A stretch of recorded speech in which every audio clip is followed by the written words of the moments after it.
कुछ लोग अपने नहीं समझ से या अपनी अध्यात्म रामायण में है वर्णन, अध्यात्म रामायण में ये वर्णन है कि स्वयं निखाद राज्य ने नौका खेया है, लेकिन वह यह भी वर्णन है कि निखाद राज्य ने नौका खेया है अपना स्वयं, लेकिन कब खेया है? जब जनकपुर जा रहे थे तब का नौका पार लिखा है अध्यात्म रामायण में। जनकपुर जाते हुए, बन जाते हुए नहीं, वहाँ का वर्णन है। तो अलग प्रसंग है, वहाँ के प्रसंग को यहाँ हम कहे मिलाएंगे। मानस का प्रसंग अपना है, क्योंकि अगर दोनों को एक मानेंगे तो बड़ी कठिनाई होगी। देखिए यहाँ पर उतरी ठाड़ भय सुरसरी रेता आसीय राम गुह, तीनों उतर गए। तब केवट उतरी दंडवत की ना, इसके बाद केवट उतरा। तो दोनों दो हैं तब ना, गुह का अलग नाम लिया, केवट का नाम अलग लिया। और आगे भी वर्णन है कि भगवान ने इसको विदाई कर दिया, विदा के न करुणाय तन भगत विमल बर दे।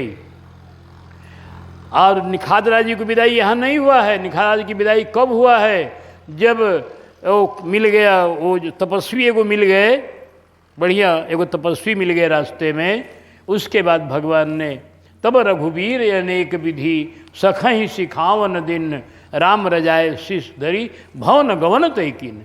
इनका अलग विदाई का वर्णन है। दोनों एक कहने से बात बनेगी नहीं, इसलिए दोनों दो है। निखादराज जी संग में है राम जी के, बस वो संग में है। वो नौका खेने वाले, वो राजा है, नौका उनका, ये प्रजा, प्रजा उनकी प्रजा है ये केवट। तो उतरी ठाड़ भय सुरसरी रेता सिय राम गुह लखन समेता केवट उतरी दंडवत किन्हा।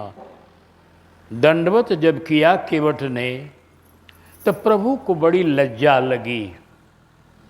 प्रभु ही सकुच यही नहीं कछु दिन्हा, क्योंकि यही समय होता है जब कोई मालिक की सेवा कोई सेवक करता है। यह कोई राजा की सेवा, कोई बड़े आदमी की सेवा जब कोई सेवक करता है, तो जब जाने लगता है प्रणाम करके, तो उसी समय मालिक उसको इनाम देता है कुछ, कि लो अपने सेवकाई का इनाम लो। मालिक मजदूरी नहीं देता है, इनाम देता है प्यार में, कि लो तूने बड़ी सेवा करी, इसका पारितोषिक धर्म।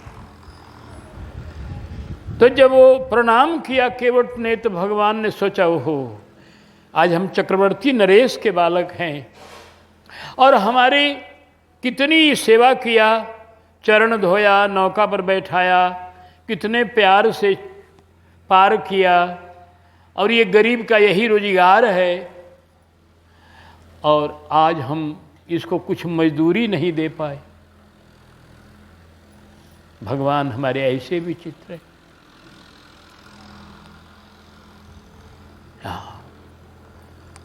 मजदूरी नहीं दे पाए इसको कुछ भी, यह भगवान को संकोच हुआ। भगवान हमारे इतने हर एक तरह से दिव्य गुण से युक्त हैं कि इसीलिए राघव के समान कोई दिखाई नहीं पड़ता है। और मालिक तो जबरदस्ती सेवा लेते हैं किसी से, गरीब से, चल सेवा कर। दे लेने का प्रश्न बहुत कम, जहाँ पेच पड़ता है तहाँ देते हैं, लेकिन वो कोई संकोच नहीं होता है। राम जी अपने ख्याल रखते हैं सबका, ये किसी की मजदूरी न मारी जाए।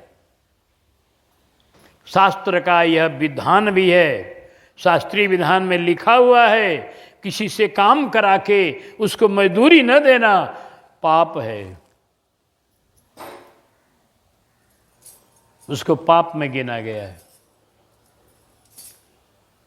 इसलिए हम जब भी जाते हैं किसी टेम्पू पर, हम उसको तुरंत पैसा निकाल के देते हैं। कोई कोई नहीं लेता है, ना ही कर देता है केवट की तरह, तो हम फिर रख लेते हैं, लेकिन देते जरूर है। हमको याद रहता है कि राम जी ने केवट को खिवाई दिया।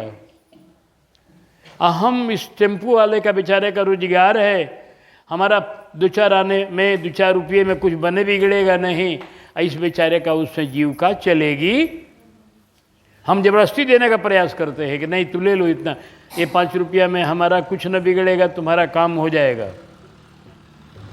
कोई कोई नहीं लेता है, कोई कोई ले भी लेता है।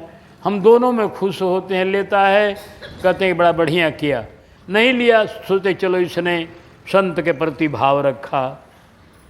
नहीं महाराज जी, कमाते रहते हम लोग, कोई कमी नहीं है, आप हमको आशीर्वाद दीजिए। अच्छा कोई बात, लेकिन देना हमारा धर्म है। हम कभी भी ऐसा नहीं, राम जी की लीला से लाभ है, हमको शिक्षा मिली हुई है, किसी को भी कहीं भी काम कराकर मजदूरी देना तुम्हारा धर्म है। वो अपने प्रेम में न ले, यह अलग बात है।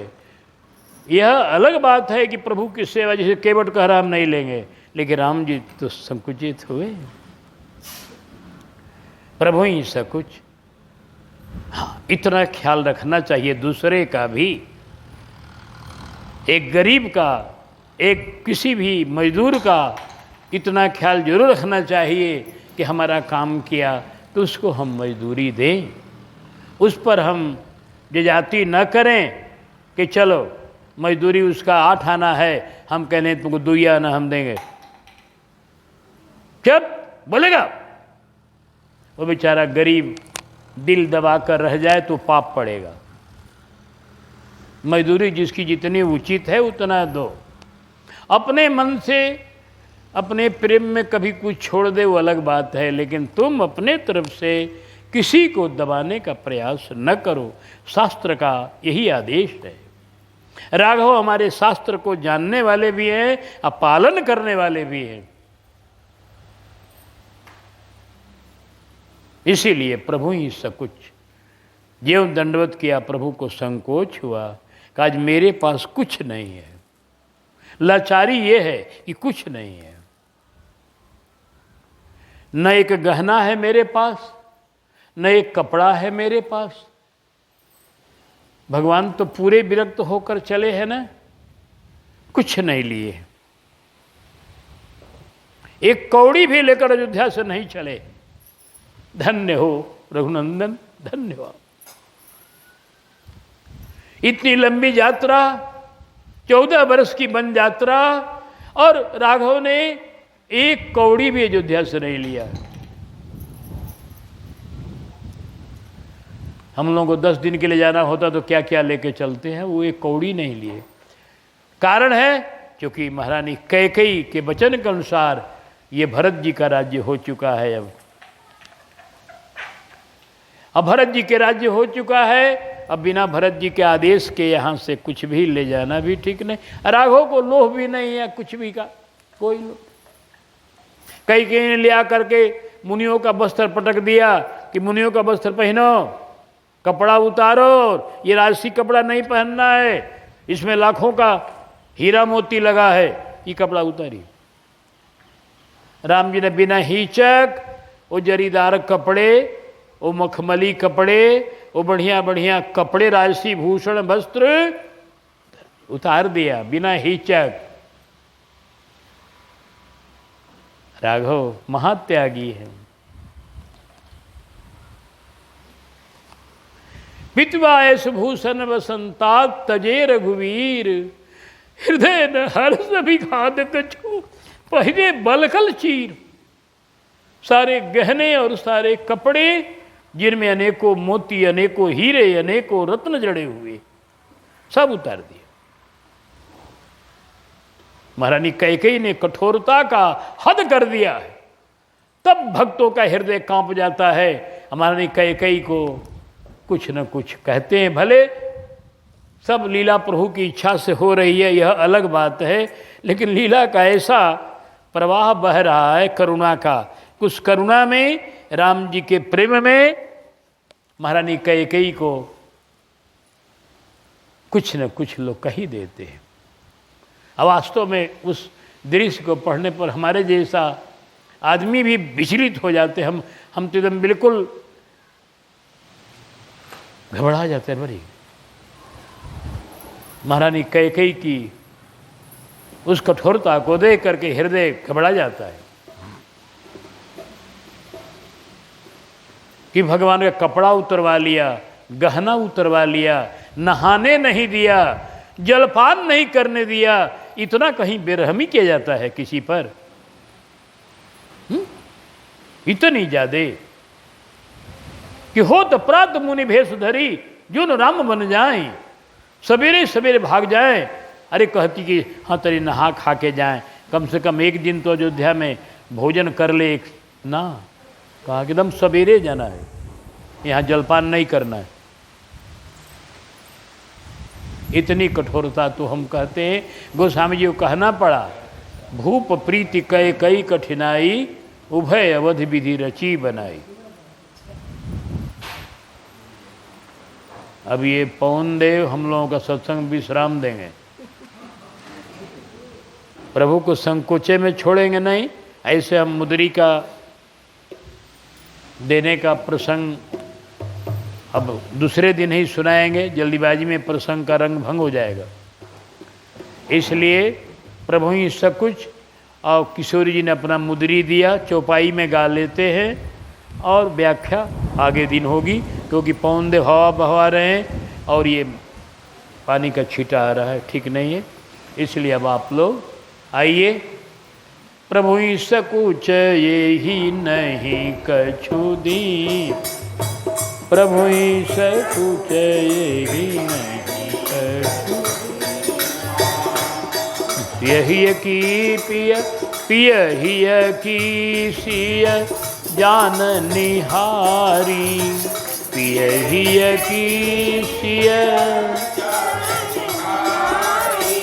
मनि मुदरी मन मुदित उतारी, मनि मुदरी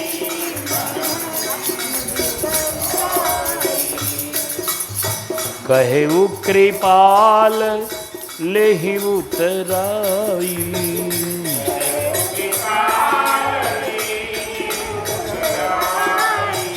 केवट चरण गहे अकुलाई।